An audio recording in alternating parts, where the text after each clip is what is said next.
earn that seat at the table by understanding how your business makes money, so that when you come and you say, we want X, we want Y, you can attribute it to business. How did you get to that 1 million? I mean, that's impressive. That's a great question. So we started at zero. Yep. So this was one of the biggest banks in the country, and I took over Employer Brand because no one was supporting it from a social media side.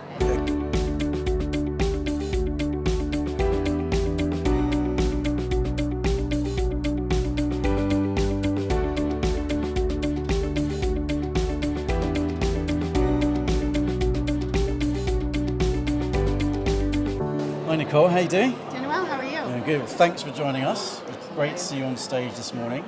We're on a bit of a journey to, we're coming to Serbia to find out, the latest kind of tricks and tactics in employer branding that listeners can listen to. So it's going to be great to chat with you. So we've got a few questions for you today. Those employees that decided they love their job that much that they would create their own content, put it on social, it to do really well, and what happened to them? They got fired. Tell us a bit about that then. Absolutely unbelievable. Yeah. I mean, genuinely. So one from Sherwin-Williams, a paint company, one from Waffle House, like a diner, cafeteria, making their own content, sharing how much they love their job, doing behind-the-scenes videos. I mean, stuff that we love, right? And we try to teach people how to do. Yeah. They were doing on their own. Shoot, you want to talk about authenticity? This was it. Unprompted, unscripted. People commented how much they loved it, and their employers did not love it and decided that they shouldn't work there anymore. So the big takeaway is, what the hell? Yeah. This is what we want, right? This is not only okay, this is what we're looking for. Yeah. So employers, it's time to appreciate that and give them a shout, not give them the can.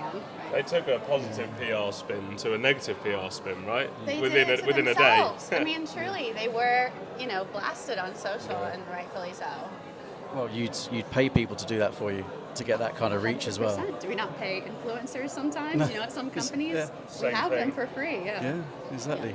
What do you, so basically, and you might have given it away a bit talking about your talk as well, but what do you think is that biggest challenge that employer brand experts face right now?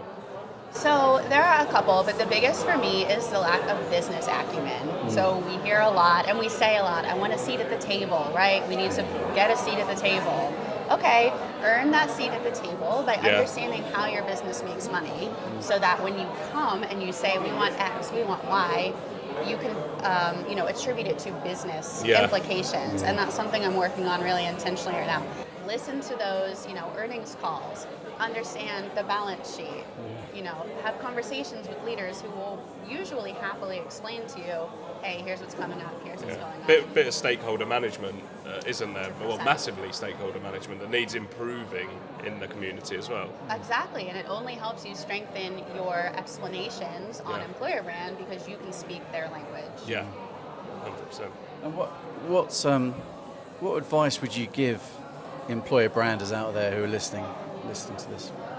Well, first, improve your business acumen. Yeah, absolutely. Second of all, I think it's so important to make time. We're so busy, we all have a million things going on, and being busy has become this weird badge of honor. Yes. I don't know when that happened, but I have 19 meetings. Well, I have 20. Okay, I think it's really important to carve out time to get inspired, whether that's just browsing career sites or filling out applications to see what the process is like at other companies, or having coffee chats with people, in different regions, or listening to podcasts or webinars.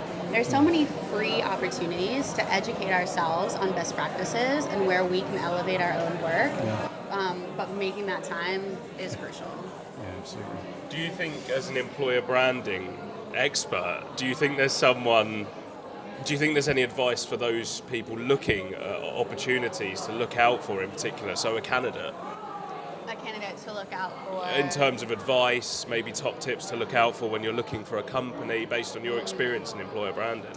Absolutely. So, some people shared in their talks about authenticity and that we look for people to really understand what it's like, because most companies aren't willing to say, here's what's not great, right? And those who do, huge kudos. But I've had good success just sending a LinkedIn message to people and saying, hey, do you have 15 minutes? Or do you mind answering a couple questions, right? Don't try to take a lot of their time, but just, hey, I'm trying to understand what the culture is like.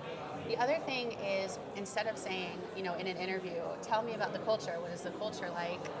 Okay, it's a good idea, but in execution, what is the hiring manager going to say? It's so vague and general. You can ask specific questions, like what is your meeting culture? Is it really meeting heavy? Are you acing? You can kind of understand the company that way. Asking really specific questions to get to what the culture is like. Yeah, and I think that's really important because that's good for candidates, but that's also good for employer brand managers out there and recruiters out there. They can take that and go, too. yeah, Absolutely. they can take that as advice for them going forward as well. 100%. Actually, something else I think, kind of following on from that, is this thing about business leaders. When it comes to business leaders really buying into employer branding, what advice would you give them when it comes to embracing it? That's a great question. I think it's having the conversations with those doing the work. So no matter, the level, and asking them, giving them the opportunity to explain their impact. Okay, so as employer branders, we know we're making an impact, we know that we matter. Okay. Talk to the people, right, who can sign the checks, who can make decisions, who can give you the buy-in. Sometimes we, as employer branders, need to be more proactive in setting that time with people, and we need to take accountability to say, it's on them to listen, but it's on us to set up that meeting or to initiate the conversation around the impact we can help make for them. It's not, we need money, we need.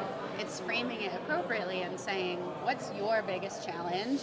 This is how we can help. So it's just willingness to kind of initiate a little bit more. And for the senior leaders, be willing to have those conversations. There's something you mentioned in your profile on the Empple website and you mentioned it on the stage as well. So you had a social media team and you had a budget of how much? 1 million. £1 million. A lot of money. That's brilliant. Over the years I've spoken to clients and colleagues where I've said your budget should be at least twice as much more when it comes to investing in social. But how did you get to that 1 million? That's impressive. That's a great question. So we started at zero. Yep. So this was one of the biggest banks in the country, and I took over employer brand because no one was supporting it from a social media side. Okay. So, I was like, I'll take it on and add to my workload, no problem. Great decision. And so we started with nothing, and then through showing, hey, this post got this result, got this many clicks, got this many likes. At that point, we were really kind of immature in that data mining. So even showing engagement was enough to say, okay, the next year was 38,000. So for me, I was like, okay, that's not that big of a budget at that company. We've spent more on one campaign, but let's give it a try. I don't remember what the next year was, and by the fourth year, it was $1 million because we just showed against the enterprise marketing. These are our results. They're people stories. Yeah. They're blogs. They're highlights. It wasn't anything overly creative. But when I look back now at that content, I think, oh, I wish I had done that way better. But it was just building that case over and over. This is the marketing result that these teams are getting, and I was on the team, so I had access to that. Yeah, nice. These are the results that we're getting. Imagine what we could get for you with a bigger budget. And what I wish I had done, if I had stayed there longer, would have been get closer to the end point. So we weren't sophisticated enough to say, this budget got you X applications. That's where we are with my current company. But we had such a big budget that even showing that basic data of likes, comments, and clicks was enough for leadership to say, okay. And that's knowing your stakeholder management. Goes back to Yes. talking about that bit internally. You knew what would appease those stakeholders to get that, Exactly. and that's a lesson in itself, isn't it?